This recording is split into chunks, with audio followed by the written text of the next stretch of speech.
Test. Testing. 1, 2, 3. I hear you loud and clear. Thank you.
Good afternoon, everyone. Pursuant to Section 54956 of the California Government Code, a special meeting of the City Council successor agency of the City of Brentwood Redevelopment Agency, successor agency, Brentwood Infrastructure and Financing Authority, is hereby called to order for May 26, 2022 at 4:30 p.m. Looks like we do have all in attendance. Margaret, could I get a roll call, please? Councilmember Mendoza? Here. Councilmember Meyer? Here. Councilmember Rary? Here. Vice Mayor Rodriguez? Here. Mayor Bryant? Here.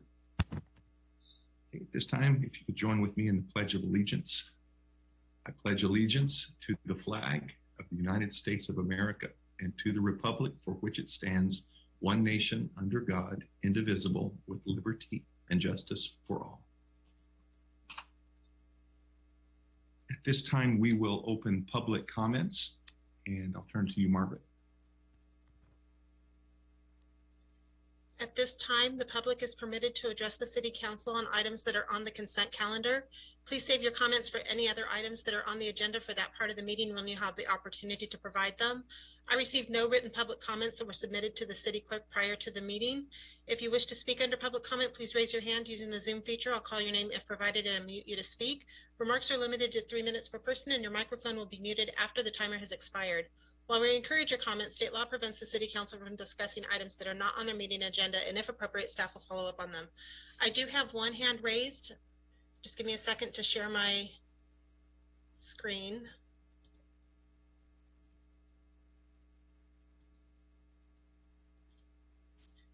And I'll call on Ian Cohen. Mr. Cohen, go ahead. Can you hear me? Yes, go ahead. All right, good evening, Council. I was going to comment this on Tuesday, but all of a sudden my screen went blank and we suffered a power outage. But thank you so much for rescheduling this meeting as quick as possible. Really appreciate it. You'll hear more of me tonight. But right now, I want to speak as a youth commissioner and congratulate the commissioners you are appointing tonight. 2 of them are my friends, and the others I really believe in. I'm sure our Youth Commission committee that was made up of a commissioner, our staff, and a Parks and Rec commissioner did an amazing job picking the future leaders of our city. And I just want to say to them, if they're listening right now, you guys have a bright future, and I'm really looking forward to working with you guys for a year until my term is over in the Youth Commission. That's all I wanted to say. Otherwise, you'll hear more of me tonight or this afternoon.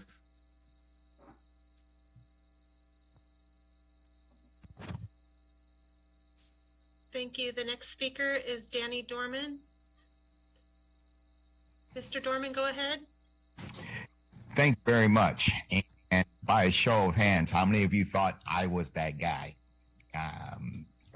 Which is funny because I thought I was the only one going to speak tonight. And speaking is what it is that I'd like to talk about. I'm not a student of American history, but I think people misinterpret the First Amendment. In my mind, you're able to speak your mind. You can say whatever you want. It's what you can't control is how I will respond to what you say. The second part of that is you can be in a closet and talk to yourself. I walk around, I talk to myself quite often. It's not the freedom to speak, it's the wanting to be heard. That's the most important part of the First Amendment, to be heard. I bring this up because I brought up Tuesday the written emails that go in and they're put into the system and others can read them. Well, the challenge is they're not for us to read. They're for you to read. And as I said, I know that I know there's at least one of you who doesn't take the time to read. And that is sad because people have taken the time to write. And so is it inconvenient for a few of you to listen to Margaret or somebody recite what was said in an email. Well, you guys ran for office. This kind of comes with the job. And if there are people like me who will sit on the phone and wait 45 minutes to get their 3 minutes to be heard, then is it that uncomfortable for you and for the other listeners to allow them to be heard, not just to write it down? And that's really it. I hope a future agenda item will be to talk about reading what was written. I'd love to see any of you actually give a reason why it shouldn't be read into the record. And again, I hope that somebody will actually get back to me, because so far staff hasn't had the best record of getting back to people. So please, agenda item. Mayor, I think we discussed this once in one of our council meetings, if I'm not mistaken. Maybe we can find the meeting where we reviewed it and someone can send the link of the conversation to Mr. Dorman. Oh, I can't hear you. Sorry. Thank you. Yes, we need to make sure that happens. And another thing, is Vice Mayor Rodriguez on a cell phone while driving and looking at the camera? Which, isn't that a ticketable offense? I actually have it connected to my car. If I'm not on my cell phone and I'm not looking at the camera, I'm actually looking at the road. So I'm just listening to the meeting itself. You've looked down a few times. We've seen you. Well, if you like, council member, I have it on my car. It's connected. So I actually am driving. I have obligations with my family that I had to attend to. So I want I think the mayor should decide. I mean, we've seen him look down. Anyone else would get a ticket for this. So we need to figure out what we're going to do about this.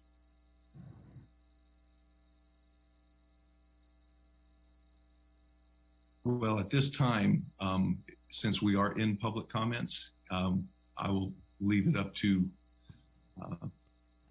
if the vice mayor wanted to turn his camera off so that he wouldn't be tempted to look at the screen, or however he deems is safe until he gets to the place. That's fine, Mayor. I could take the camera off. I don't have a problem with that. I just want to be part of the meeting. Like I said, my phone is connected to my car while I'm driving, so both our hands are on the wheel, but I could take the video off. That's no problem. Okay, thank you. That might be helpful. Okay, and we'll go back to public comments. Margaret? I have no additional speakers with their hands raised. Okay, at this time, then we will close public comment and we will move into consent calendar. And do I have a motion regarding the consent items? I know that I would like to pull consent item A1. Councilmember Rary has consented to read it. She reads it usually every year, and so yes. I'm sure. But having said that, if I have a motion for the rest of the consent calendar, or if there is any other items that someone would like to pull. I'll make a motion to accept the consent calendar minus item A1. Second. Okay, we have a first and a second. Roll call vote, please.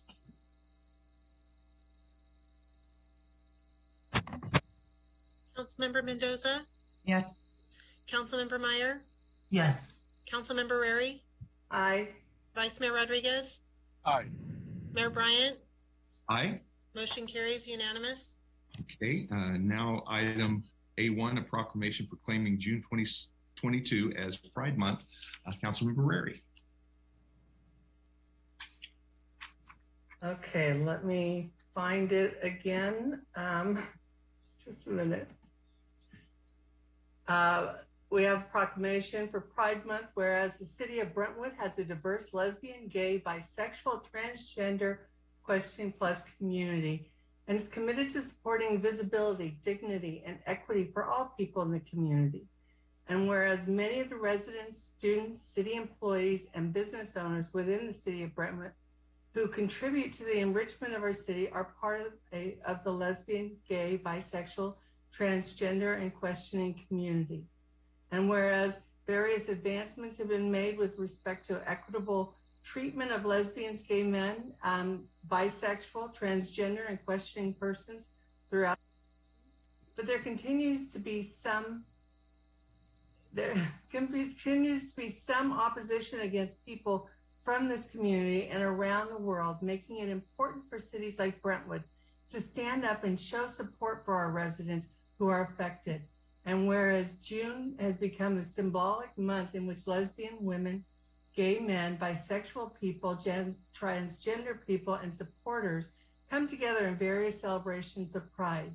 Now, therefore, be it proclaimed, the City Council of the City of Brentwood does hereby declare the month of June as LGBTQ+ Pride Month in the City of Brentwood, and invites everyone to reflect on the ways we can all live and work together with a commitment to mutual respect and understanding, inspire equity, create alliances, and celebrate diversity throughout the city, dated this 24th day of May 2022. This is from, as I said earlier, from both the Mayor, Joel Bryant, and the City Council. Also, if there is anyone out there that is LGBTQ+, or has friends that are and are not aware that there is a Rainbow Center that helps those from the LGBTQ community in a variety of ways, and they can be found in Concord. Thank you very much, Councilmember Weary. And with that, I move approval for item A1 of the consent calendar. So moved. We have a first and a second. Roll call vote, please. Councilmember Mendoza? Yes. Councilmember Meyer? Yes. Councilmember Rary? Aye. Vice Mayor Rodriguez? Aye. Mayor Bryant? Aye. Motion carries unanimous. We will move into item B, public hearings. And item B1 is a continuation to June 1st, 2022 of a review of the Planning Commission's decision to approve a conditional use permit amendment and design review for the Vineyard Academy Christian School. And Crystal DeCastro will present on this item. Crystal.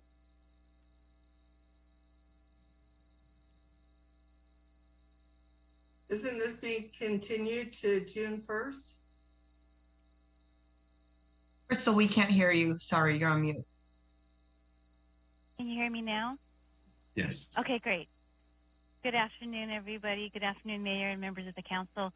So the request is from staff to continue the item to the June 1st meeting due to the power outage that we had at the last meeting.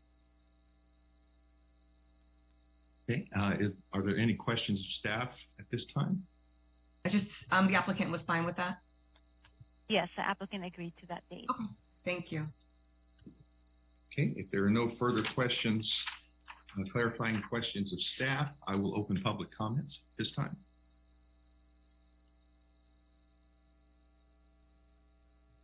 I received no written public comments related to the continuance of this item.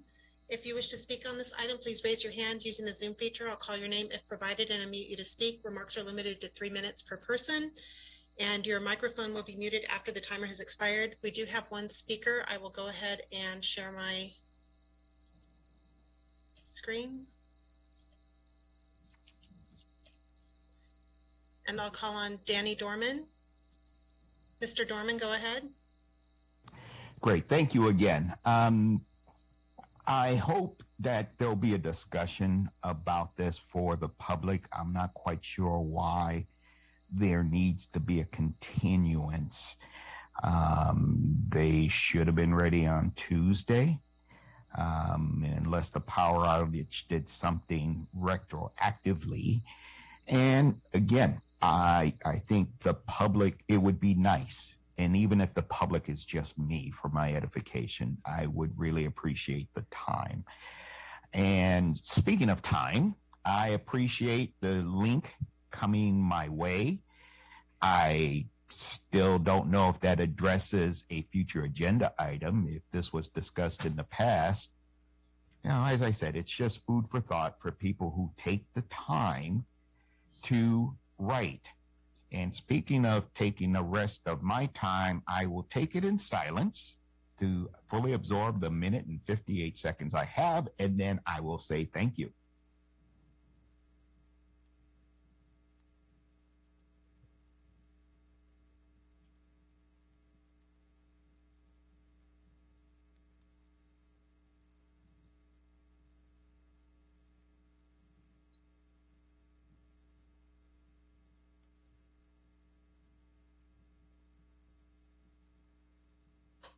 Well, actually, I won't eat up the entire time, but I will ask. I asked the question about being able to show things like your folks do when they come up to promote changes in architecture and things like that. I don't know if there's been a response to that. The reason I ask is, as of right now, all I see is the screen.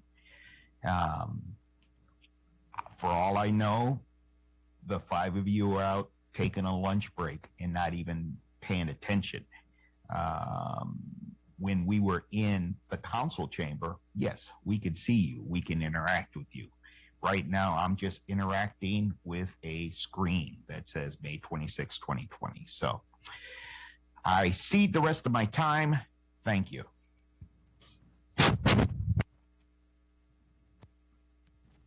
I have no additional speakers with their hands raised.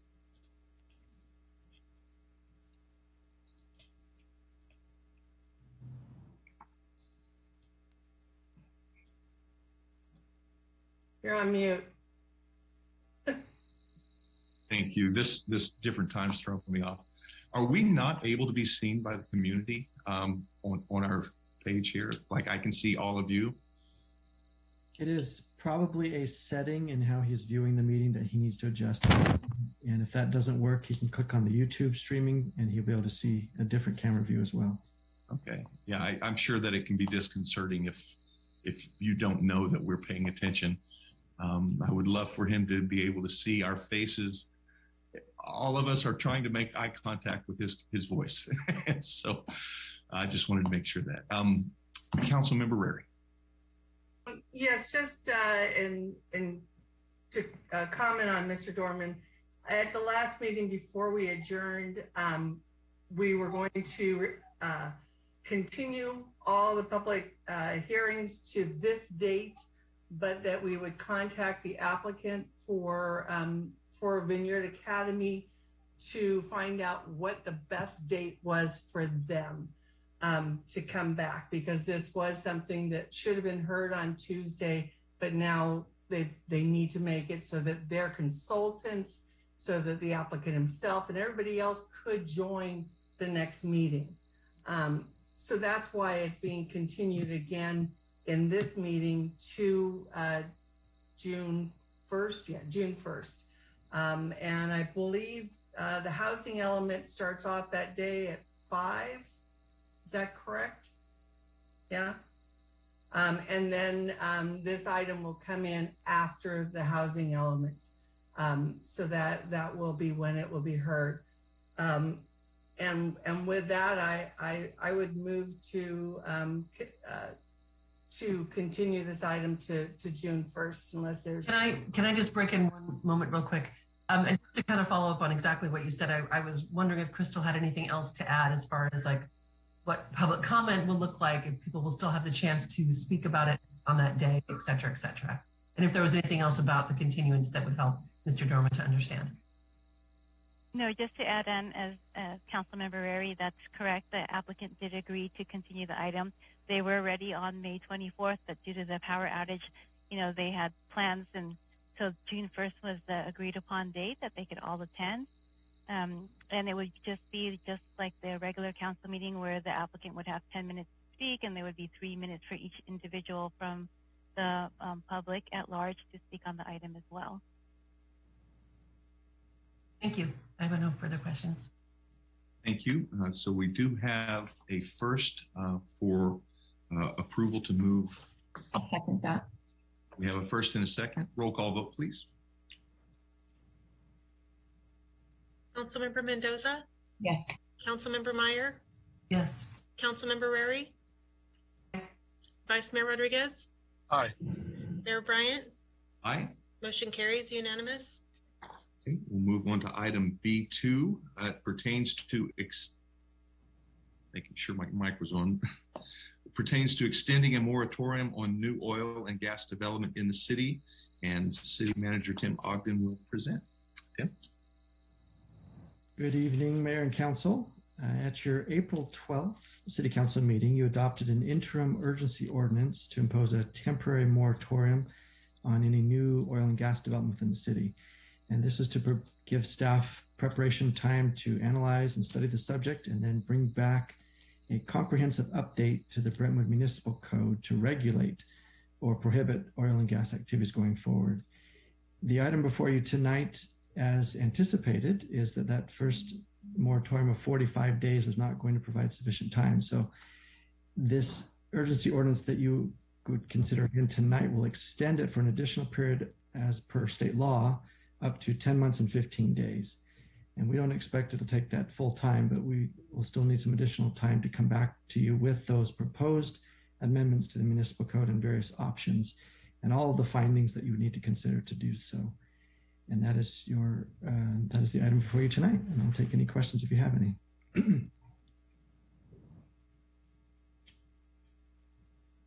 You're on mute. I'm just leaving it on. Councilmember Meyer, I'm sorry, were you just waving to let me know that I was It's not 7 o'clock yet, so you're just not ready to turn that microphone on, right? That's it. Any questions of staff at this time? Seeing none, we will move into public comments. Margaret?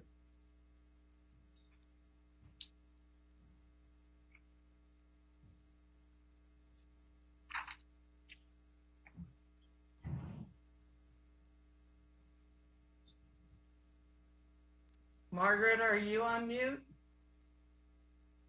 I know sometimes it's contagious.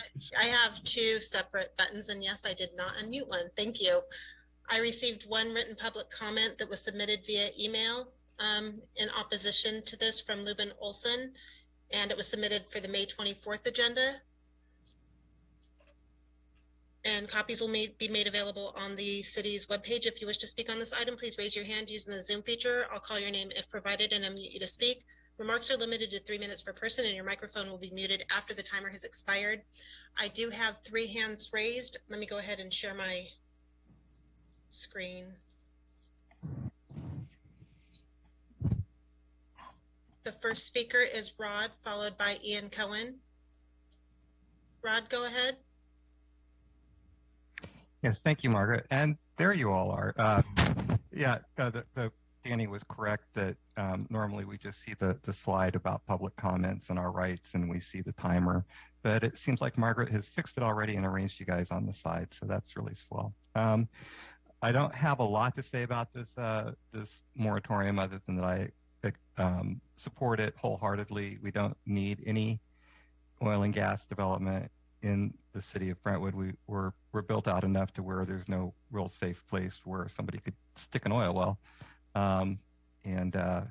What I really want to do is just get off and let, I think we're going to hear from some people who are in a generation that has to live with this decision for a long time. And I respect them a great deal for having the courage to come and speak up. And so I'm going to stop talking now. So thank you so much.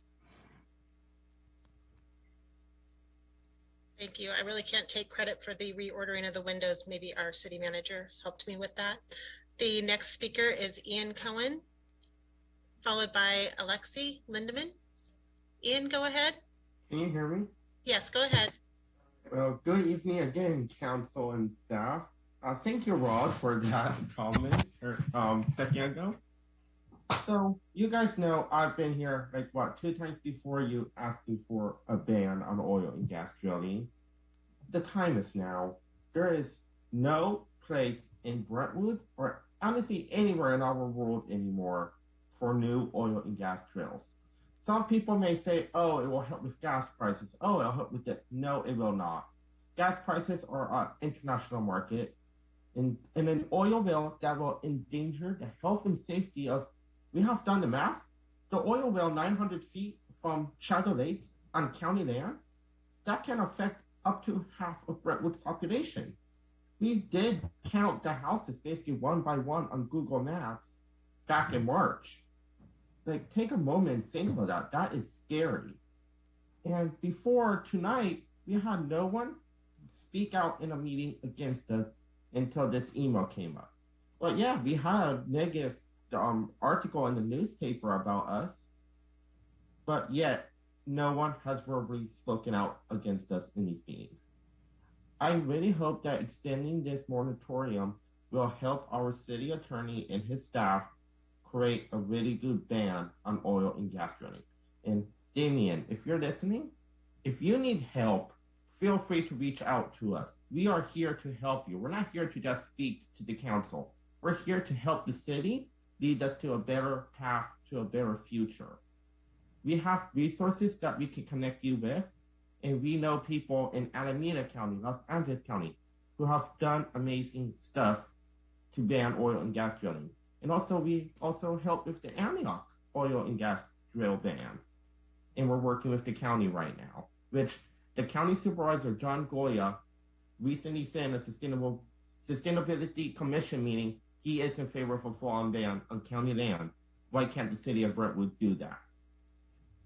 And I also want to take a moment to say, last night, the California State Senate passed Senate Bill 1173, divesting the pensions of all of our city workers and every public employee in California away from fossil fuel companies. That is a sign tonight to ban oil and gas drilling. Thank you.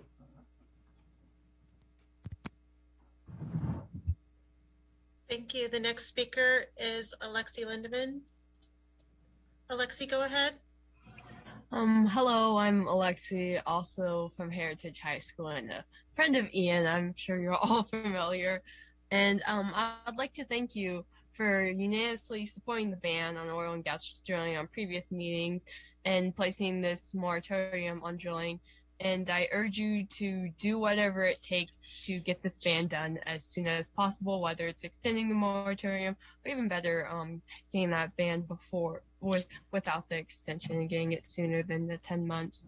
We're all in agreement. Let's not wait any longer and do what you can. So I think that's all I have to say. We're pretty much on the same page here. So thank you.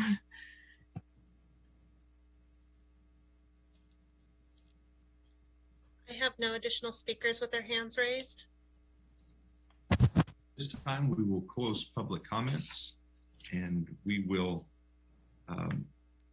Mr. Mayor? Yes. If I may, as this is a public hearing, if we could have a vote to motion a vote to close the public hearing? Yes, that was line 13 coming right up. I'll make a motion to close the public hearing. Okay. Second. First and a second, roll call vote, please. Councilmember Mendoza? Yes. Councilmember Meyer? Yes. Councilmember Rary? Aye. Vice Mayor Rodriguez? Aye. Mayor Bryant? Aye. Motion carries unanimous. Thank you. And now if there is any council discussion, Councilmember Meyer? I'm Mendoza. It's all right. I just want to, what Ian was talking about is the county is actually going over their general plan. And one of the aspects of their general plan is, what will they do with oil and gas? And the suggestion from the Planning Commission was to do the 3,200 foot setback. I think they were just afraid of certain things. But when it got to the Sustainability Committee, their actually recommendation to the Board of Supervisors will be a full and out ban of oil and gas. And that was on behalf of Supervisor Federal Glover and John Goya. So I think this is the way the Bay Area is going. I think we're going to see more and more of this. And I'm very happy that we're one of the cities that is leading the charge on minimizing greenhouse gases. Councilmember Rary.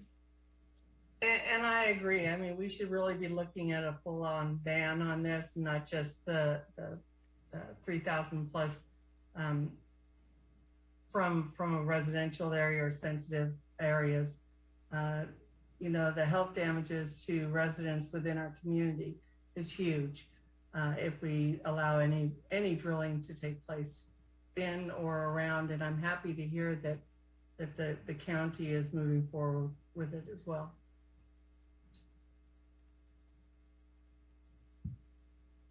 Okay. Any further discussion on this item, or do I have a motion? I will make a motion as detailed in the staff report, adopt an urgency ordinance extending a moratorium on new oil and gas development in the city of Brentwood. Second. Okay, Margaret.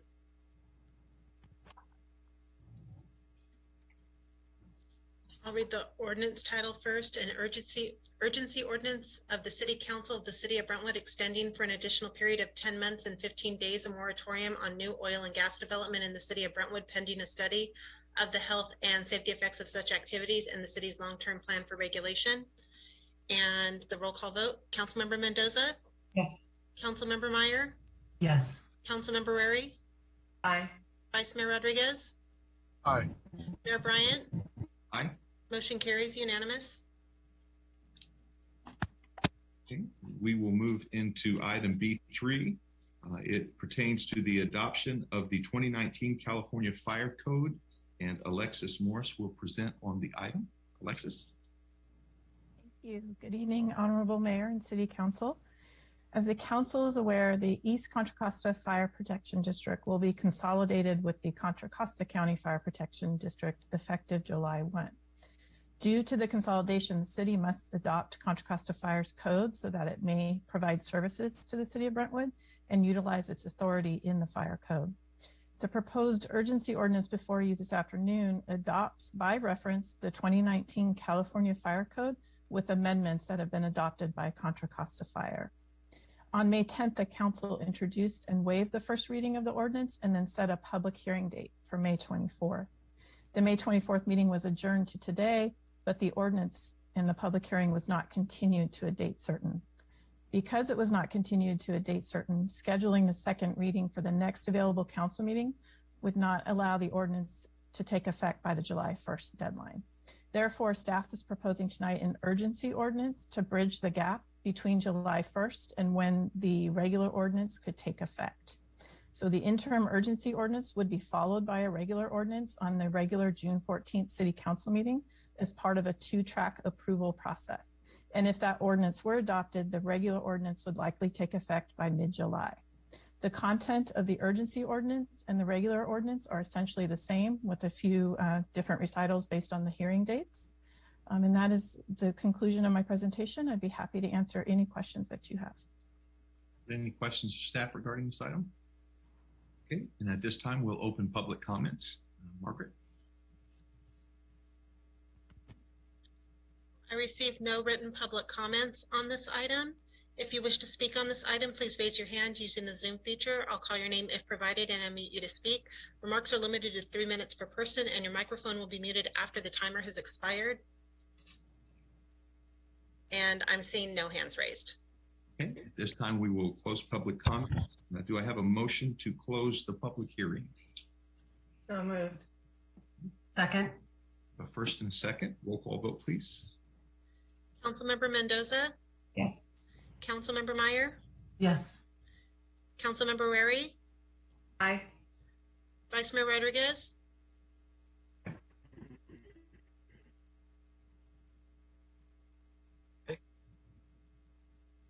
Vice Mayor Rodriguez? Yeah, aye. Thank you. Mayor Bryant? Aye. Motion carries unanimous. Okay. At this time, is there any further council discussion regarding this item? Okay. I'll make a motion. As detailed in the staff report, adopted urgency ordinance to adopt by reference the 2019 edition of the California Fire Code and set a public hearing on June 14th, 2022. Second. First and a second. Margaret? So give me just a moment. I need to pull up the actual ordinance to read. I had the one from the last meeting in front of me. My apologies.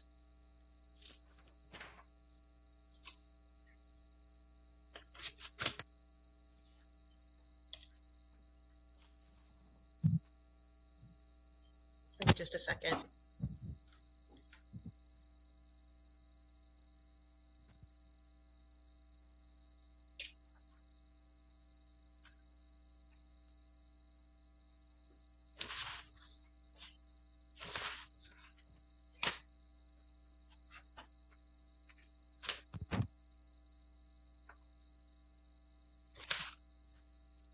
An interim urgency ordinance of the City Council of the City of Brentwood amending Title 15 Buildings and Construction, Chapter 15.06 of the Brentwood Municipal Code to adopt by reference the California Fire Code, California Code of Regulations, Title 24, Part 9, as amended by the County of Contra Costa and the Crockett-Carquinez Fire Protection District, and the Contra Costa County Fire Protection District Ordinance 2019-37, including findings supporting amendments to the 2019 California Building Standard Code, Title 24, Part 9 of the California Fire Code, and setting a public hearing date for June 14th, 2022.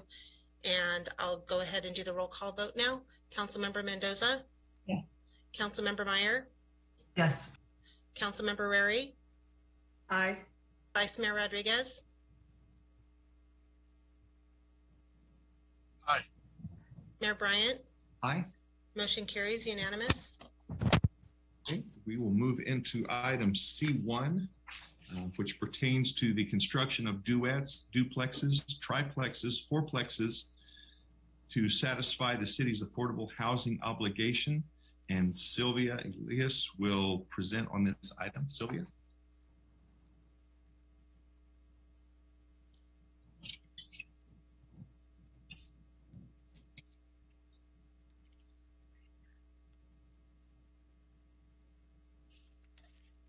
Okay, can you hear me okay? Yes, we can. Okay, thank you. Good afternoon, Mayor, Vice Mayor, and council members. At the April 26, 2022 City Council meeting, the council directed staff to amend the Affordable Housing Ordinance. At the same meeting, the City Council briefly discussed the construction of duet units for the city's affordable housing program. The City Council discussed the possible removal of the option to construct duet units and only allows single-family units on separate lots for the program. The current ordinance allows the construction of duets, duplexes, triplexes, and fourplexes for the program. Tonight, staff will provide a brief presentation on these types of units in the city's program.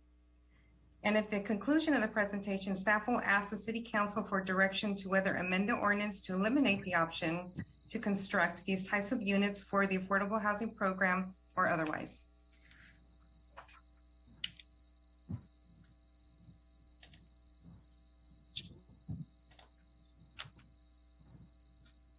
Currently, the ordinance allows for the construction of duets for very low to medium density zoning as a means to provide massing and lot proportions consistent with residential development.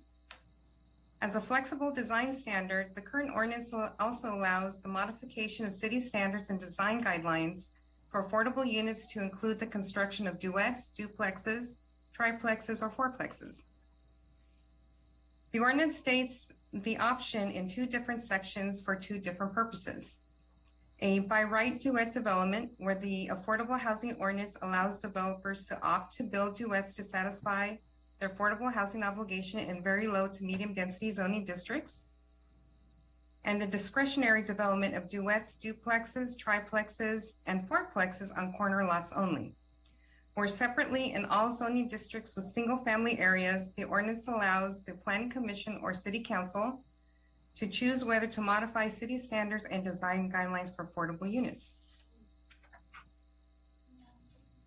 Types of units in the city's affordable housing program are single-family units on separate lots, townhomes, duet units, and a fourplex. A total of 29 duet units, 13 ownership, and 16 rental units have been constructed for the program. and one fourplex for rental has also been constructed. The next slides are examples of duet and fourplex units, or fourplex unit constructed in the city's program for ownership and rental. So these are the ownership units. The rental duet units, and the fourplex rental unit. This concludes the presentation. Staff would like to ask the council's direction on amending the ordinance to eliminate the option to construct duet, duplexes, triplexes, or fourplexes for the affordable housing program.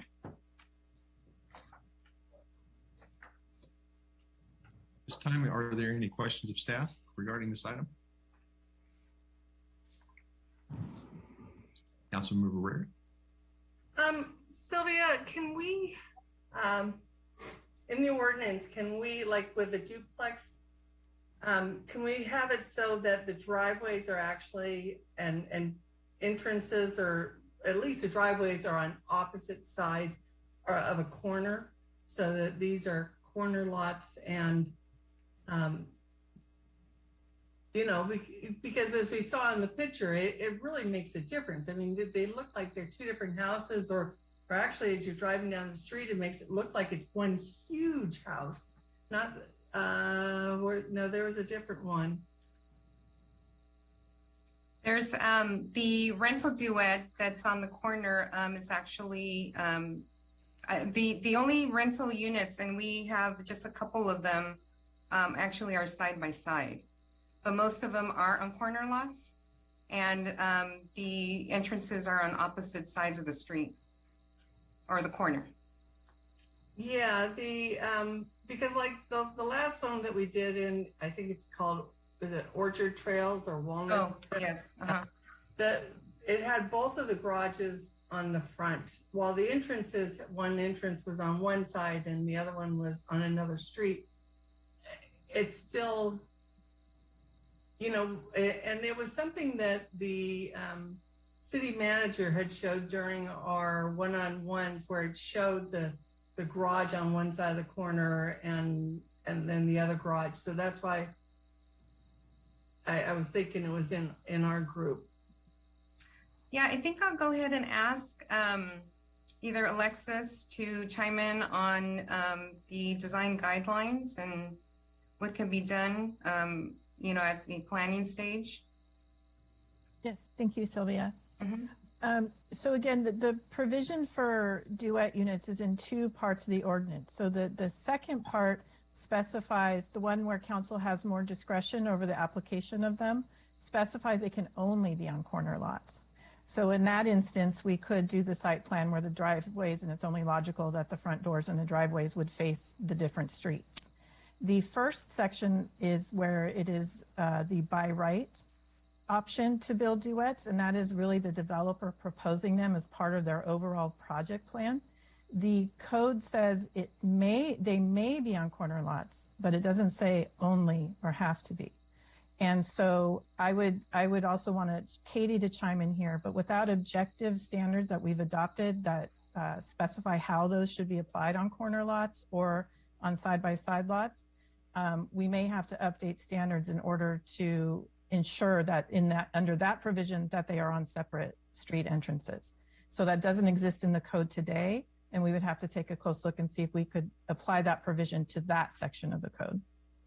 Okay, and if the city manager has the picture of that, so that so the rest of the council, if they don't remember, could be refreshed on that picture of OneDrive. It's on page 16 in the agenda, and I could share my screen if I can override. That would be great, so that the public can see it as well. Okay, so this is page 1216 of, I think, the one you're referencing, on a corner. Yes. So it kind of makes it look like it's one big house, where when you got two driveways, two driveways and garage doors side by side, then it really does look like duplexes, where this makes it look like it's one big house.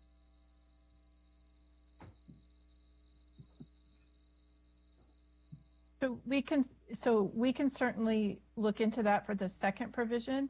We have to be careful if we make modifications to that by right section that we don't tread into areas that might reduce the feasibility or the increased new setback requirements per other state laws. But if that's council direction, we can certainly see what we can do there. Okay, thank you. Yeah, I'll talk about the rest during discussion. Councilmember Meyer. You've sort of answered my question, but I think deeper into what discretion we will have if projects come before us that we don't like the design of when it comes to a duet, et cetera, et cetera. There's the corner lots thing. So it somewhat depends on how it is proposed to the council, right? So if they are asking for exceptions, or Sylvia, maybe you can put up the slide with the, well, actually the code language isn't in the slide. I apologize. Sorry to distract. It's in the staff report, the excerpt from the municipal code, but it might help to see the language. So give me a moment and I can probably share that. But the second provision of the code, which specifies it can only be on corner lots, gives council or planning commission discretion because it is a proposal asking for concessions from our normal standards, and that does not have to be granted. Okay. And so if it comes to the council through that kind of request, then yes, you have discretion over whether even to allow duets or not, or to situate them slightly differently. But again, that's only corner lots for that section of the code: triplexes, duplexes, fourplexes. Where we don't have as much discretion is the provision we created for the code that says a developer has the right to propose duets to meet their affordable housing obligation. It says it can be as small as 1,600 square feet, and on lots as small as 3,000 square feet. So the code gives them that option. So if they pursue that in order to meet their, what will become a 13% obligation, and it comes to us under that provision of the code, we have little to no discretion over saying, unless we modify the code under the current language, we can't say duets cannot be used to satisfy your affordable housing obligation because our code today says it can't. And then modifying that standard going forward, we have to look very carefully at introducing new setback or other requirements. Okay, and regarding our own affordable housing goals, can you describe what the impact would be whether we decide to do this or not, as far as whether, you know, our ability to meet those numbers? So in theory, it should not affect our numeric goals, right? Because we're changing the plotting or the layout of units on a site, right? The numeric obligations still exist under the code. The only way it could possibly theoretically affect our number counts is if we impose restrictions that make it infeasible for a project to produce the units we require them to produce under the code. Okay, if there's some site design or constraint that is written on paper that does not allow them to produce an affordable unit that we require. I don't know that would happen. That would be an extreme example. So it should not impact our numeric ability to meet our requirements. And how to ask this appropriately, would that be a bargaining tool a developer could consider to get the design that is most beneficial to them? So the way the first provision in our code is written, the power is really with the developer and the applicant. We've given a pretty broad description of what is allowed. And so they really have the ability to avail themselves of those provisions, duets, 3,000 square foot lots, not on a corner lot under that section. In general, most housing laws, state laws, affordable housing laws, density bonus laws err on being deferential to the developer. And that brings me to my last question for now, and that is how this would be impacted by density bonus laws in SB 9, for example. So those are all above and beyond and separate from our affordable housing requirement. So they exist. Our affordable housing requirements, which we discussed a bit in the previous agenda item related to this, could trigger state density bonus requirements, and those are separate and added to our ordinance requirements. SB 9 is a separate process. Any property owner, once a house is built in a residential zone, could avail themselves of SB 9, or once a lot is created, whether or not it's a part of our affordable program. Our affordable program does not exempt units from SB 9. They could still participate. Okay, thank you. Councilmember Mendoza. Thank you. I think you're talking about the ordinance that you're saying that's more difficult to change. Is that the .003 one? Yeah, and if you wouldn't mind giving me 1 second, I can call it up if that's helpful. Yeah. Okay, thank you. I think this format will work. I don't have it in a PDF.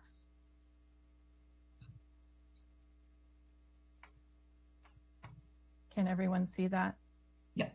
Okay, yeah, so the number 1 in the staff report characterizes by right duet development is the provision I was mentioning. That gives council less discretion. I guess my question is, if it's our ordinance, can't we just update the ordinance? Like, why do we can't, if we gave ourselves the discretion at some point, not us, but a council, why can't we just change it? That is an excellent question. SB 330 and the Housing Accountability Act have put pretty tight constraints on what previously was under the discretion of local councils, right? Housing policy and regulations. So it's not that we can't, it's that there are other state laws that come into play when we're deciding to change standards that affect the feasibility of the construction of housing, if that makes sense. Okay, and this is only duets. So with this one, they cannot build triplexes, fourplexes. Correct. This specifically gives them the option to build duets on up down to 3,000 square foot lots. 3,000 per unit or 3,000 for the two? Per unit. So there'd be on 2 separate 3,000 square foot lots. So then it would be a total of a 6,000 square foot lot for the duet. Okay. Correct. I know you said it's kind of the math, right? How does the math pan out? Is there any way you can come to us with the math that best pans out so we're not breaking any 330 rules? Like, how far can we take it to keep our neighborhoods zoned, like everything built zoned closest to what it was zoned for? Is that an exercise you would have to go through, or is that something that you have to do with each project? Well, so the SB 330 doesn't necessarily restrict the numbers. So there is a downzoning provision, but here we're talking about development standards, right? So SB 330 is talking about the introduction of new setback requirements or other regulations that could curtail the feasibility of housing construction. So it's not necessarily a numeric thing we could bring to you. We could bring you sample site plans of how it might affect a layout, for example, of going from a duet to 2 detached single family units. If that answers your question, it's not really a numbers issue, I guess. So if you took 2 lots, I'm not saying I would want this, but if you took 2 lots and made them 3,000 and put 2 single family 1,600 homes, that would fulfill the requirements of the ordinance .003, right? It could, yes. So there's nothing in this ordinance that says you have to build duets at this size, right? It says you can. So you could write it as, and I'm not sure if this is I guess it's my question, not just discussion yet, but so could we write it saying 2 single 3,000 square foot lots, 1,600, then when they design it, the design comes back. If they want to design a duet option, then we have the option to say, we don't like that, stick to the single, or you know what, that like Councilman Barrera was saying, I like that design. I like the way it faces each street. That works for us. So we could possibly rewrite this to make it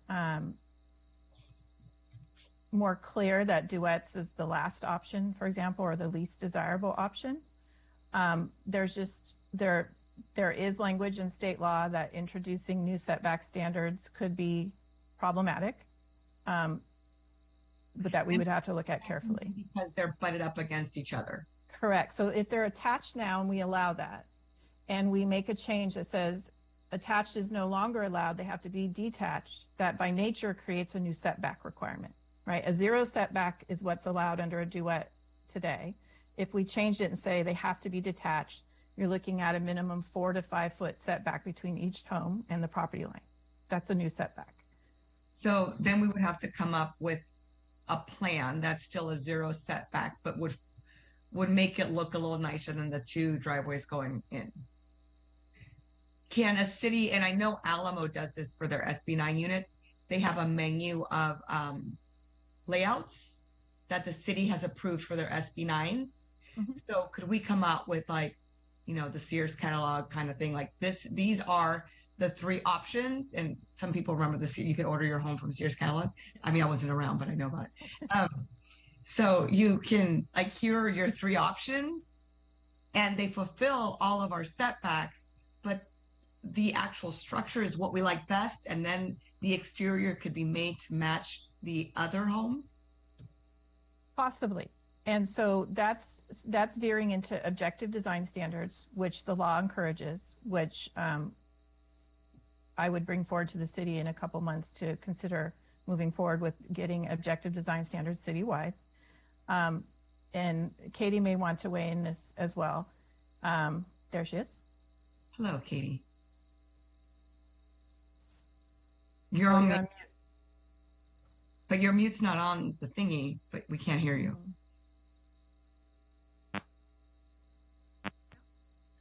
Not really.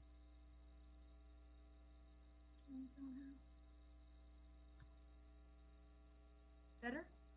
A little bit better. Oh, that's better. Okay.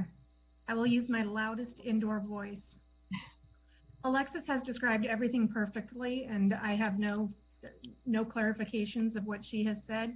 But to amplify that, I would just say that a key difference between the amendments that you're proposing or exploring and what Alamo has done is that with SB 330, we have to be mindful of the laws that we had in place as of January 1, 2018, right? And so the language that you're looking at right now, this 0.003, is what was in place on January 1st, 2018.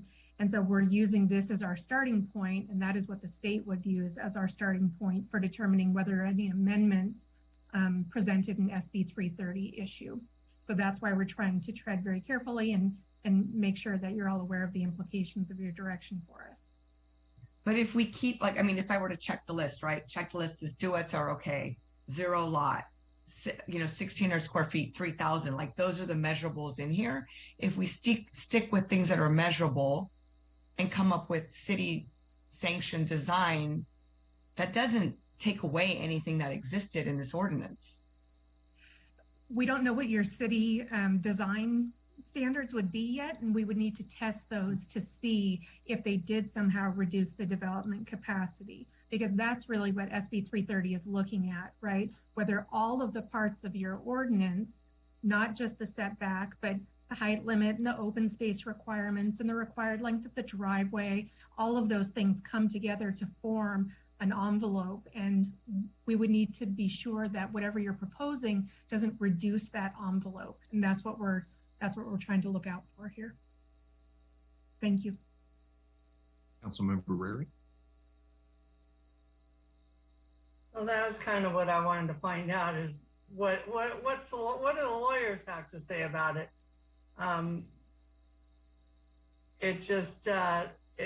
That's what it boils down to with these new housing laws is what we really legally can do. And so I got more for discussion, so I won't continue that. And I'll put my hand down. Okay, if there are no... Mayor, I have a quick question. Yes. I'm just trying to, a lot of information, right? And everybody's asking some really good questions, but in regards to a single family home and then a duet, I guess, would a single family home, if we did it, will we get more out of it if we did a duplex in comparison to a single family home? And if we did a duplex, I mean, a single family home, would it cause more density within for the developer to be able to have the right to create more density within their development? I don't know if I asked that question correctly. I think I understand. There is a difference between a single family home and a duet, typically in the lot sizes and the density. The affordable housing ordinance specifically says that duets are an option to incentivize the production of affordable housing, meaning if you can get a smaller home on a smaller lot, you may be more willing as a developer, or it may be more palatable to provide the affordable housing because you can get more units in theoretically the same size lot as one home. You could get two, right? So the ordinance is crafted with the philosophy that allowing duplex, triplexes, fourplexes would incentivize more affordable housing on site. The example that Councilmember Mendoza gave of 2 3,000 square foot lots with 2 units might take up the same space as one single family home on one 6,000 square foot lot. So that's why the ordinance was written the way it was, if that answers your question. So we might be able to get more affordable housing within a development if we went with the duets, and the setbacks would still be the same. Possibly, yes. It's just geometry, right? If we allow lots as down to as small as 3,000 square feet, we're only allowing that in the instance of a duet, not for your and an affordable unit, not just for any old single family home in the development. We're only giving that concession isn't the right word, but that option for an affordable unit. Okay. All right. Thank you.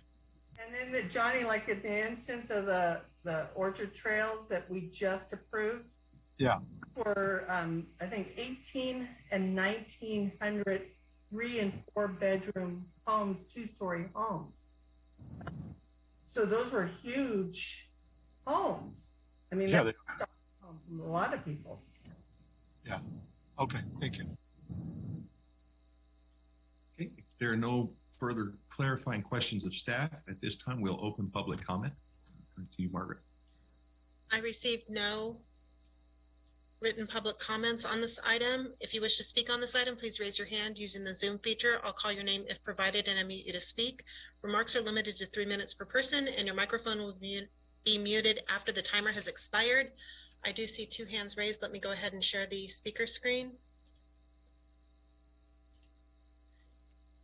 I'll start with Rod, followed by Danny Dorman. Rod, go ahead. Yes, thank you, Margaret. So I'm just kind of listening along, and I have to apologize. I haven't read the agenda packet on this item. And so I just have a couple of general comments. One is that I don't have any particular problem with duplexes, but I am a no rezoner. And so I do have a problem with reduced lot sizes and increasing density. So if I was going to craft something like this, I would want to say that you can put 2 duets, but the lot size should equal the minimum lot size in the zoning times 2. So each unit should get the minimum lot size. I'll go with the minimum lot size, but I don't think we should be cramming 2 duets on something that's smaller than the minimum lot size for each unit, because then you have more units. And I hear Councilmember Rodriguez, or actually Vice Mayor Rodriguez, saying, well, yeah, we can get more affordable housing, but I don't think increasing density is the way to do that. So that is my primary concern, is that we don't increase the density, that it's not a rezone. It is something that allows them to build a structure less expensively because there's a shared wall. My other comment is that anytime I hear by right, again, being a no rezoner, it just kind of makes my skin crawl. I hate that phrase, because if you give the developer a right to do anything, you can be sure they're going to do it. And I want the city to be able to keep control within the boundaries set by the state to fully review a design. So I think the design of these things should be such that a person wouldn't feel stigmatized living there. and would have the same pride of ownership or pride of residence that anybody would have. So it needs to be something that we can be proud of. And I don't think that the current, from what I'm understanding of the current ordinance, is allowing people to downsize lots for these duets, and I'm not into that at all. I remember discussion last time about people, not being able to afford a full-size lawn and whatnot, and that's just doesn't fly with me. When I was little, I lived in a duet or a duplex, and my dad mowed the lawn and took care of the property just like it was his own, because that's what people do. So I don't think people necessarily need a smaller lot just because they have less resources. Thank you.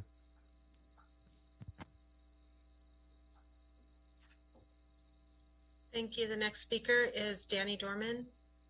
Mr. Dorman, go ahead. Oh, boy. Thank you. All right. I'm sitting here and I'm listening and I'm wondering, is this an exercise in futility or just something where, for those who run for office can say, hey, and the reason I say that, and I look at Orchard as an example, when they came back with the revised drawing, the duplex was smaller. It looked less attractive. These folks would do everything they can to make it cheap. So I'm not overly concerned about how many driveways and where the driveways are on the corner. I'm wondering how we could put all the ordinances in the world and then they come back and say exemption. And as it was pointed out, this is already developer friendly. And so I go back to, is this an exercise in futility? It does sound like it. And I hate to be the guy that says that. I really wish you guys had teeth. I heard, I think it was Councilwoman Mendoza who mentioned Alamo. And if there's anything that we could take best practices from, oh, God in heaven, let's do that. But the example of having a duplex on 6,000 square feet or, one half on 3,000, the other half on 3,000, I refer back to Orchard. They made the duplex obviously smaller.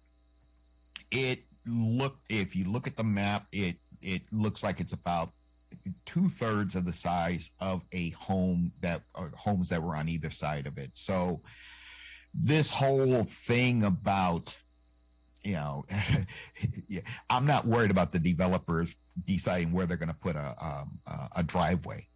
I'm more concerned of how cheap are they going to make the homes, duplexes, triplexes, quadplexes. That's my concern, is simply that. How cheap are they going to make it? And if we are going to be able to put some teeth in this, that's great. But if we're using the good old high density and get more bang for our buck and whatever else Vice Mayor Rodriguez said to try and assuage his constituents, baloney. If we want to hold the line on high density, then we need to use common sense. And common sense is, as was pointed out, geometry. And if that means holding the line because of fire, support or lack thereof, water, we're getting ready to go into a drought, and what are we trying? Speaker's timer had expired. I'll call on the next speaker, Gary. Gary, go ahead.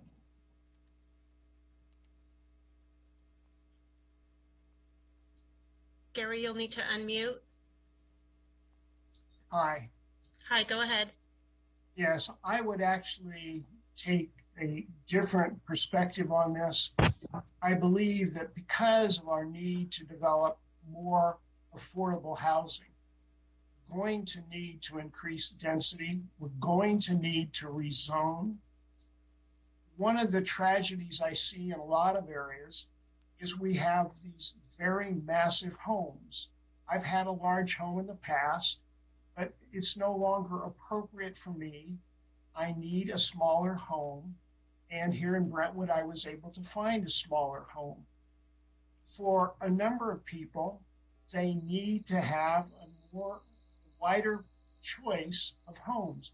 So many developers now, from the economic perspective, are developing the maximum building they can on a lot that is in the past would not have been acceptable.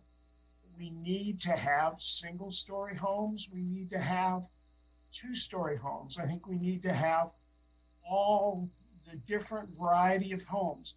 That doesn't mean we should accept lower appearance standards or things like that. I think we can develop communities that have homes of different sizes, different configurations, and I think people can be proud of their home, whether it's large or small. As long as they take care of it, I think that's the key. And I think people will take pride in their homes. But I do think that because of the needs that we have as a society, we need to have a variety of homes available at a variety of prices. And I think it's important to include everybody in these communities so that everybody feels a part of the community. And they may live in a duet, they may live in a 4,000 square foot house. But I think it's important that we give everybody the opportunity to have decent housing at a price they can afford. So that's all I wanted to add here, is that we need as a society to face the fact that we have problems. And I think I have confidence in this city council that you will make appropriate decisions for the community, but decisions that are inclusive of people at all income levels who have all kinds of housing needs. So that's all I wanted to say. Thank you. Thank you. I have no additional hands raised. This time then, public comment, move into council discussion. Councilmember Mendoza. I would like to find, like Councilmember Rary said, find a way so they're more visually appealing, because I understand the 0-foot setback, so we're going to have duets. But I don't think, and I mean, I don't know, you all might have been, but I wasn't happy with the entryways on the last ones we got from Shea Homes. They were awful. I mean, the front of the regular house has like these substantial entryways, and the ones, it was Walnut Villas, it just didn't look great. And to her credit, Councilmember Rary tried really hard to make sure it looked as nice as possible. But I do think that we should look at just, I don't know if we follow the Alamo model. Will we have the standard, like these are your standards, you know, your 1,600 square foot units, and the builder can pick from that, and then their exterior matches. But I think that's, I mean, then they wouldn't have to worry about designing it. It's already done, right? That saves them some cost. But if we could figure something like that out, I would be much happier. Councilmember Rare. Yeah, I just pulled up Orchard Trails, and they're both around 2,000 square feet. Both duplexes. One was a little under like 1972, and the other one was 2,000 something. So those are pretty large.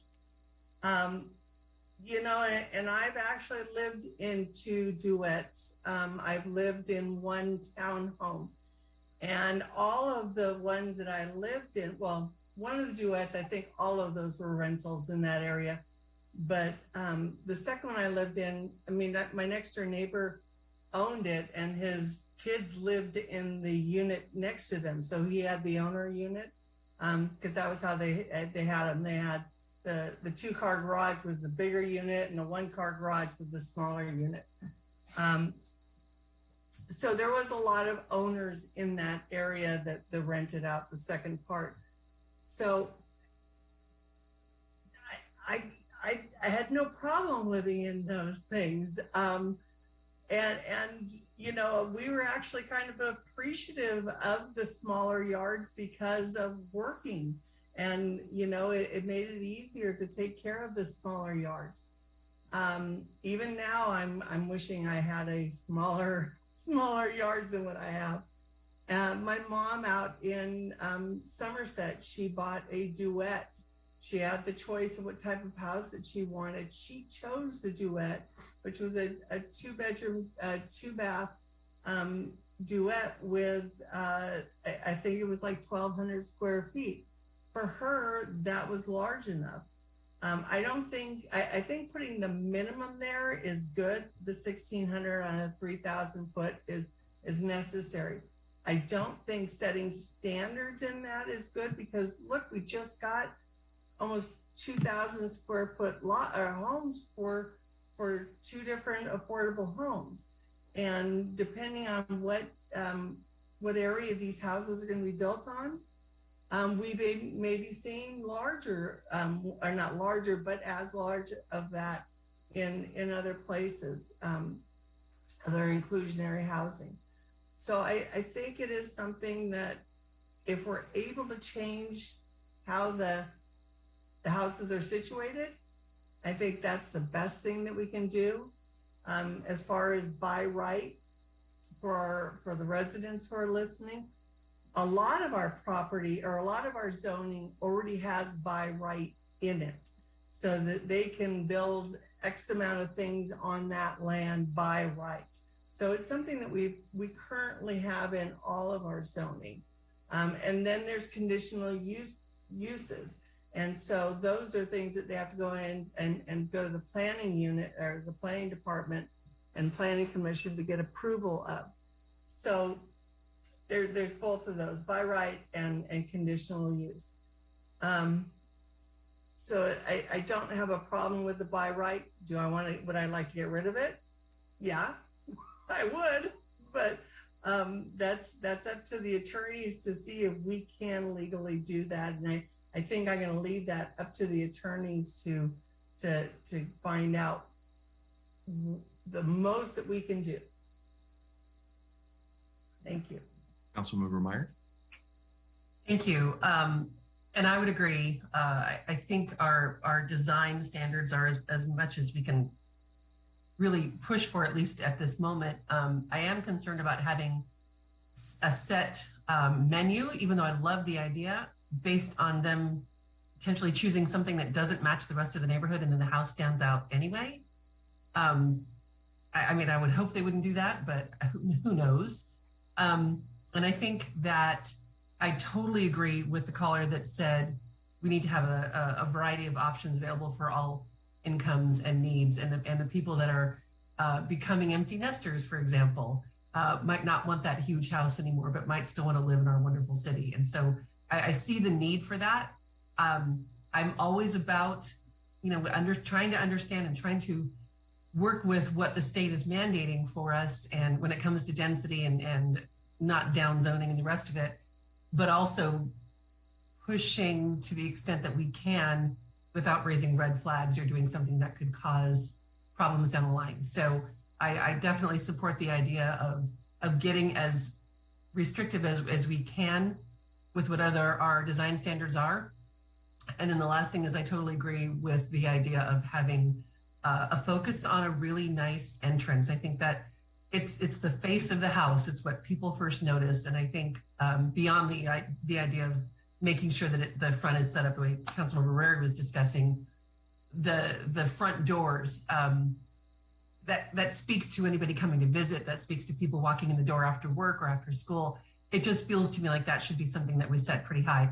I was happy to see that we pushed as hard as we did, thanks to Councilmember Barrera, on the Walnut Villas, excuse me. But I do agree with Councilmember Mendoza on the front facing parts of it as well. I think that's just something we really need to, for the sake of this pride and ownership or residentship, we need to help our residents out with that one, giving them as many options as we can within our guidelines and standards. Thank you. Councilmember Mendoza. Alexis, I have one quick question. The by right, they just get that. When do they exercise the other one, the one where we have more discretion? What's the difference? So the difference is if they're asking for concessions or if I can call up that whole section of the code. Is it okay if I share my screen real quick? Totally. Okay.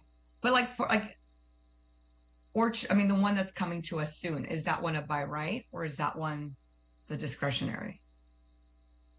I honestly, I'm not sure because there's density bonus and one under the program. So there's really only one under the program. And Katie, yes, we'll.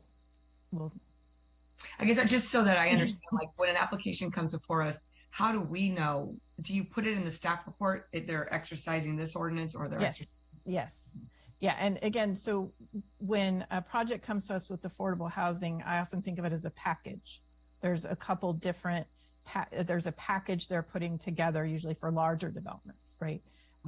So they're proposing to meet our ordinance units at this affordability. They're proposing some as duets, proposing some as duets on corner lots. So it's all analyzed in the staff report and it's different project by project. Okay.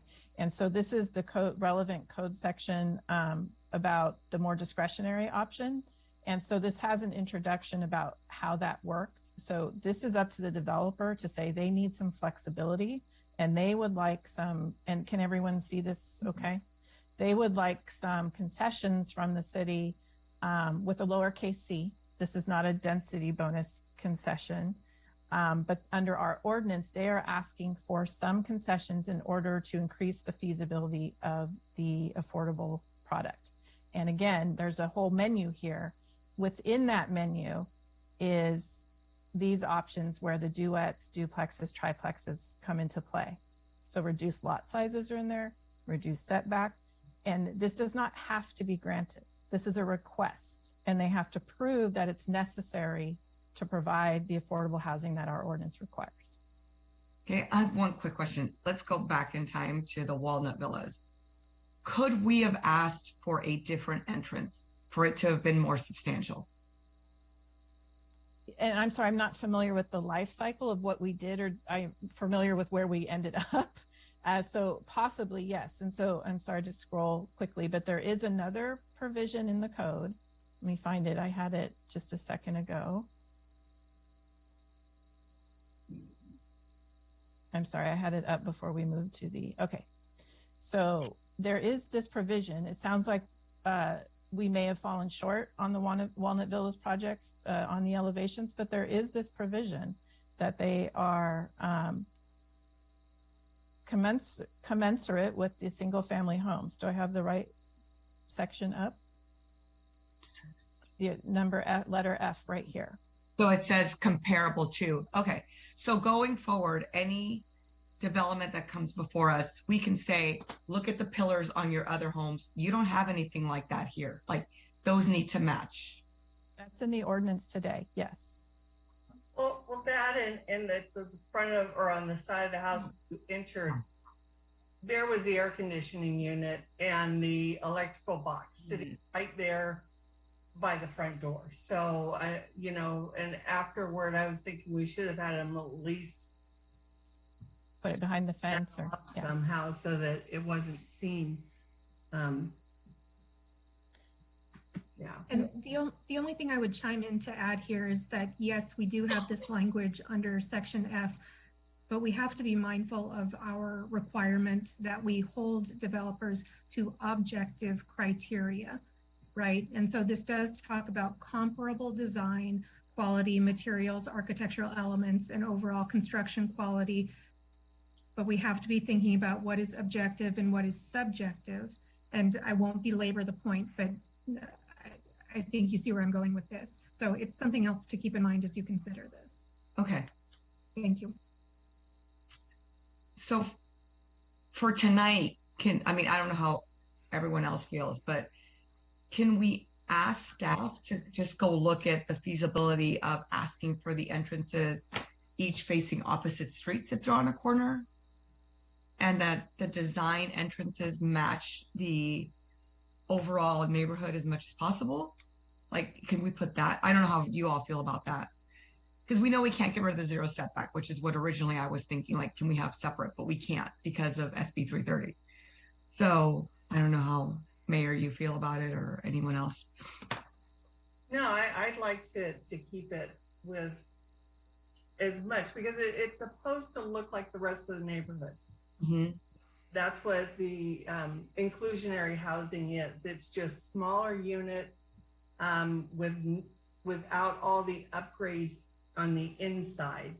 But it's supposed to look like the rest of the neighborhood. So yeah, it's whatever we can do to really narrow down on it, and to see if there's any way to get rid of the by right. November of 2024. Well, and I agree with what everyone has said tonight. I don't want to, again, belabor what has been said, but I totally agree. I think that if we cannot demand certain things, it would be really nice if we could strongly encourage as much as possible from staff standpoint. And again, like's been said, do as much as we can legally to make all of the homes blend in. And I personally very much agree with Councilmember Rary.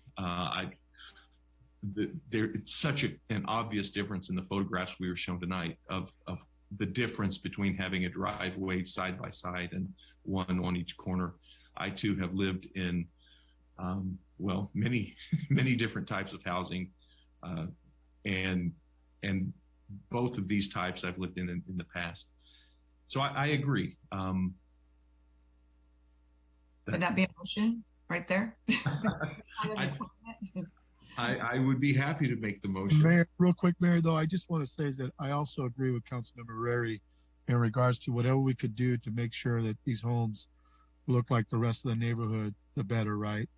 So I do agree with what Councilmember Rary said in regards to that's real important, right? That's why we do this. That's why they're put in those communities to look like those communities. So I just want to repeat that as well, as that I agree with Councilmember Rary. So, okay, thank you.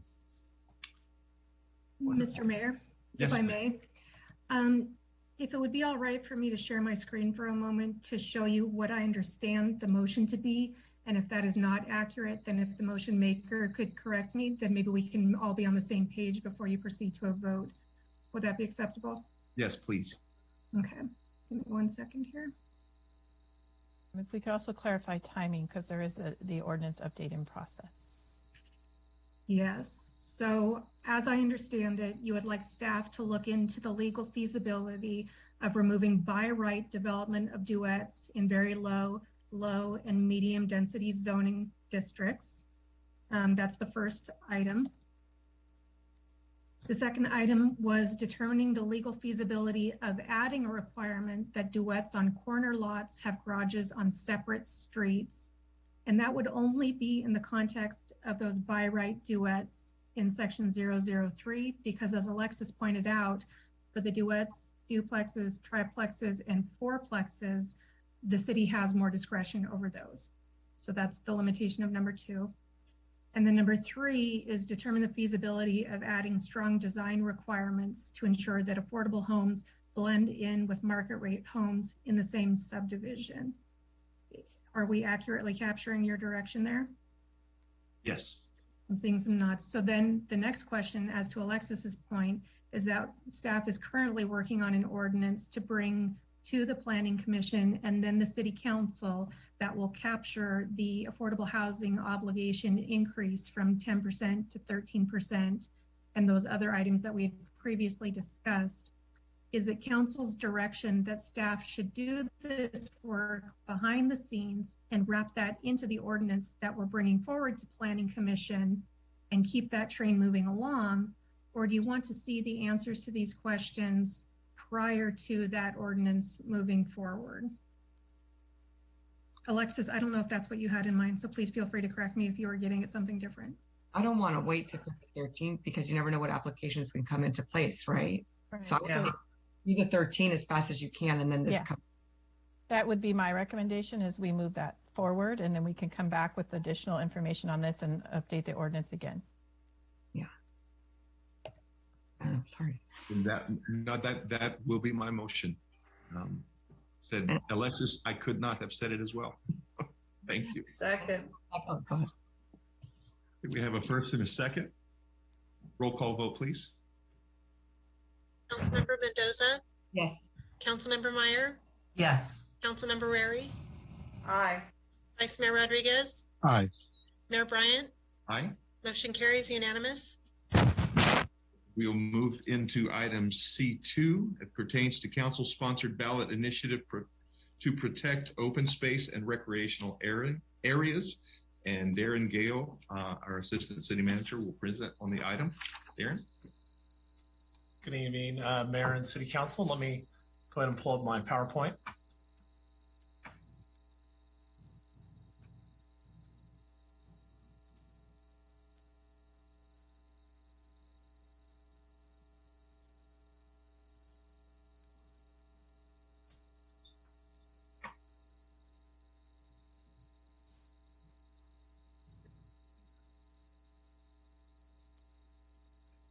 Are you seeing the PowerPoint?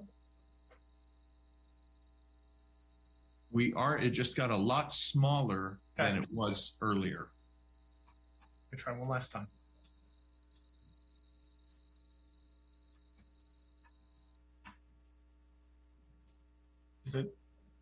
Can you see it there, Mayor, or no?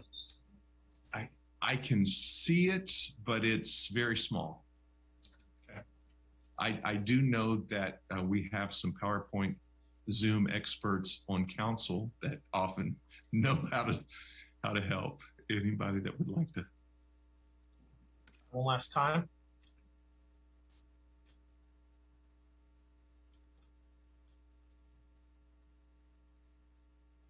Still not? No. I myself go to the top where it says slideshow. I hit slideshow and there it is. Perfect. Yeah.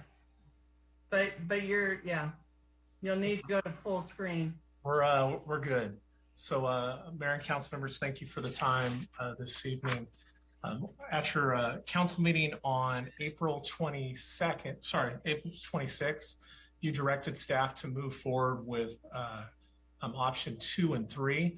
And in that meeting, we discussed that we'd be back before you this month to give you an update.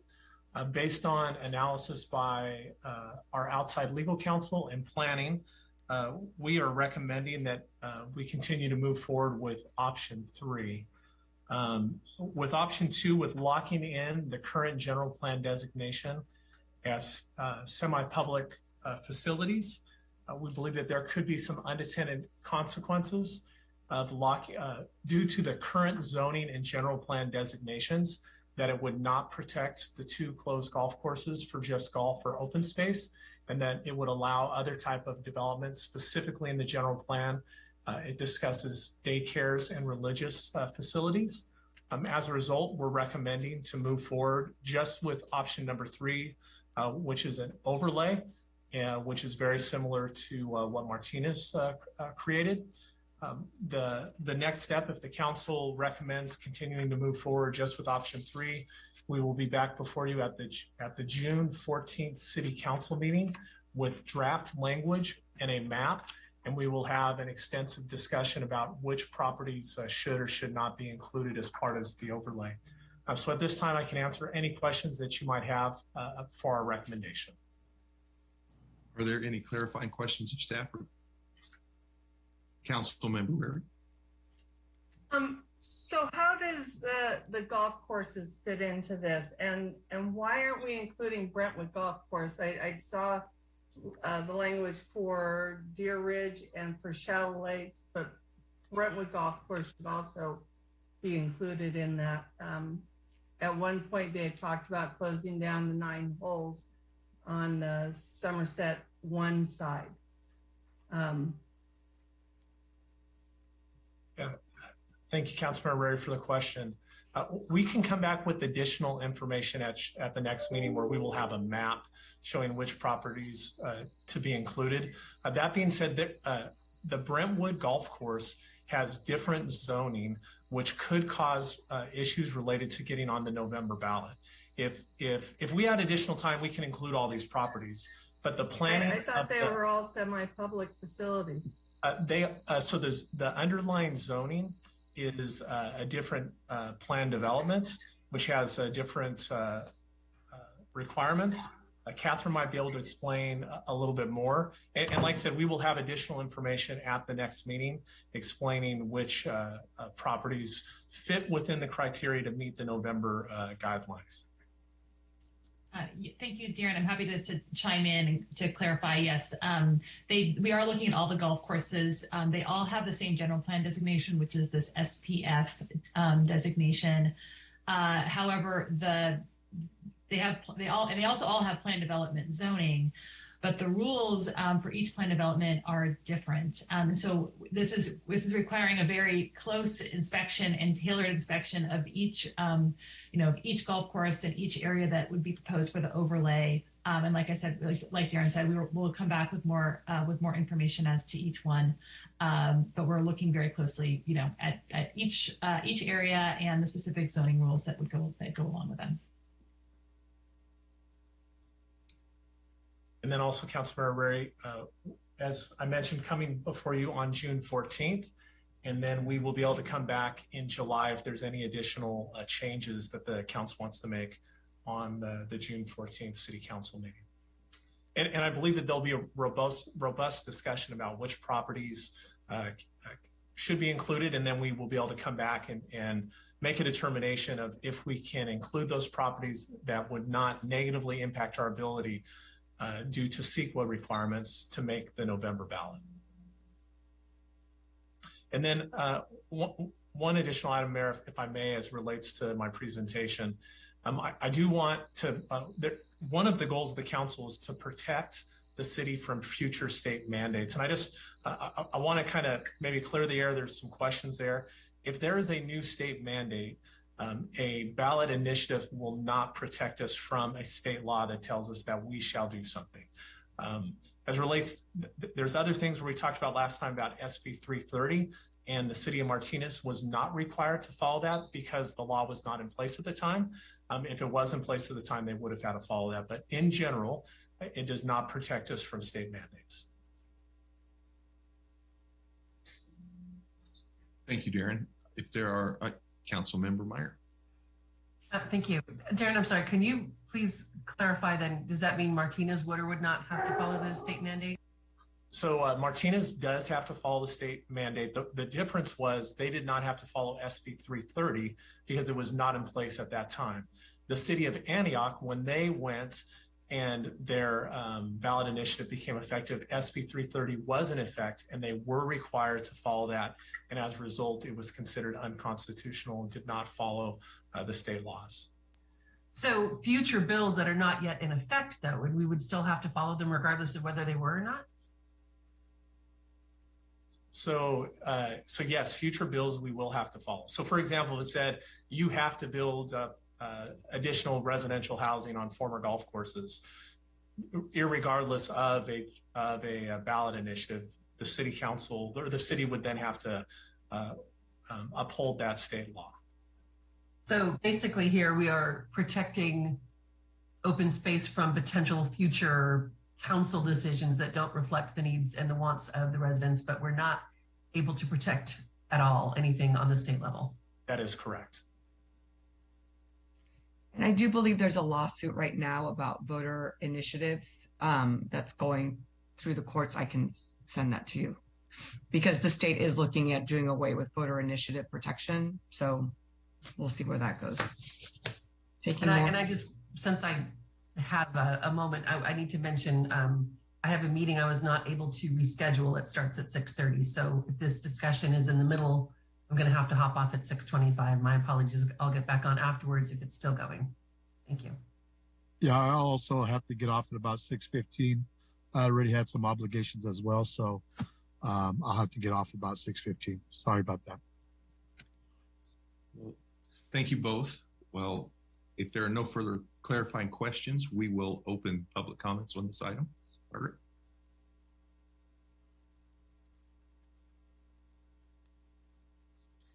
I received no written public comments on this item. If you wish to speak on this item, please raise your hand using the Zoom feature. I'll call your name if provided and unmute you to speak. Remarks are limited to 3 minutes per person and your microphone will be muted after the timer has expired. I do have one hand raised. I'll call on Rod. Rod, go ahead. Yes, thank you, Margaret. So as a member of the citizen team that brought this forward to the city originally, our role in this at this point in time is we're not really directly involved in the drafting of the initiative, but we will be very heavily involved in the promotion of it with the public. So we have a concern to see the language as soon as possible. And I understand exactly, believe me, I understand exactly why it takes so long to do these things. I'm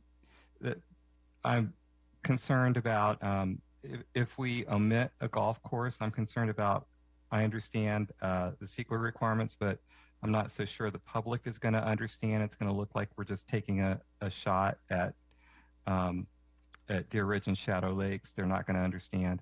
So I certainly hope that there's a way to include all of the golf courses. And I hope the attorneys can continue to work on that. Other than that, option 3 looks to be the best option. I understand the reasoning given for it, and I agree completely that option 3 seems to be the way to go. Again, I hope that we can cover as broad a swath of open space as we can find in Brentwood to protect with this. As far as state laws, I'm still confused why Martinez is able to not have to follow SB 330 because they were before SB 330, but we would have to respect laws that were passed after us. So that's not really quite clear in my head, but I think maybe that'll be something we can discuss next time, given that everybody has to leave. And other than that, as far as not being consistent with state law, I'd like to see the law written as stringently as possible, and like the Martinez law, with the explicit language that says that state laws, we're not trying to override any state laws, so that it can be written as stringently as possible, so that when the our Neighborhood Voices bill is passed, with which, God willing, it'll be passed, then the initiative will become stronger as it is. And so we should look towards that rather than trying to, and also for the thing that you were just talking about with duets, we should always look forward to the time when maybe we can overturn some of these state ballots, and we want the language to revert automatically to the strongest that it can revert to. And so that's something that I'd like to see in all of these bills, and including this one. Thank you so much. Thank you. I have no additional hands raised. Okay. At this time, we'll close public comment. Moving to council discussion. Councilmember Mendoza. I think given what we've seen, option 3 is probably the best option. And I think it'd be better for staff to focus all on one option instead of keep going back and forth. But is there any risk to the August deadline, do we think? If you're laser focused on one option? No. Okay, perfect. I'm would lean towards option 3. I don't know how everyone else feels. Councilmember Rary. I also option 3. Yeah, I know I have to get off, so I also agree with Councilmember Rary and Mendoza that option 3 as well. So I apologize, I have to get off, but I do agree with option number 3. Thank you. Thank you, Vice Mayor. Should I make a motion before they leave so we can vote on this one at least with 5? Okay. Motion to approve the direction provided to staff. Wait, no, it's that one. Hold on. That's the wrong one.